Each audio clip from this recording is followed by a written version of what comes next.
ଚିନ୍ତା କରୁଛି ଯିଏ କି ଆମର ଜନ୍ମ ଠାରୁ ମୃତ୍ୟୁ ପର୍ଯ୍ୟନ୍ତ ସାଧାରଣ ମଣିଷ ଯାହା ଯାହା ଆବଶ୍ୟକତା ସେ କଥା ଚିନ୍ତା କରୁଛି ସେ ନବୀନ ପଟ୍ଟନାୟକ। ସେ ସବୁରି କଥା ଭିତରେ ଆଉ ଗୋଟେ ଅଭିନବ ଯୋଜନା ତିଆରି କରିଛନ୍ତି ଆମମାନଙ୍କ ପାଇଁ। ଆପଣ ଜାଣିଲେ ଆଶ୍ଚର୍ଯ୍ୟ ହେବେ।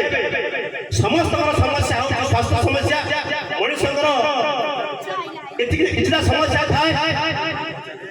ଖାଦ୍ୟ, ବସ୍ତ୍ର, ବାସଗୃହ, ସ୍ୱାସ୍ଥ୍ୟ, এই চারিটি সমস্যা সমস্ত ଥାଏ। সেই কথা বিচার করা। আজ খাদ্যর সমস্যা না, প্রিয় নবীন পট্টনায়ক যে কথা ব্যবস্থা করেছেন টঙ্কিকিয়া চাউল ব্যবস্থা, আপনার চিন্তা করতে মা মানে যে বয়স্ক মা মানে অনেক সে জাঁথিবে এই যে কার্তিক আশ্বিন কার্তিকের মা কথা এই সময় আমার বর্ষক চাউল বা ধান যায়নি। আমি যে অবস্থায় থাকে আমি যেত সময় লা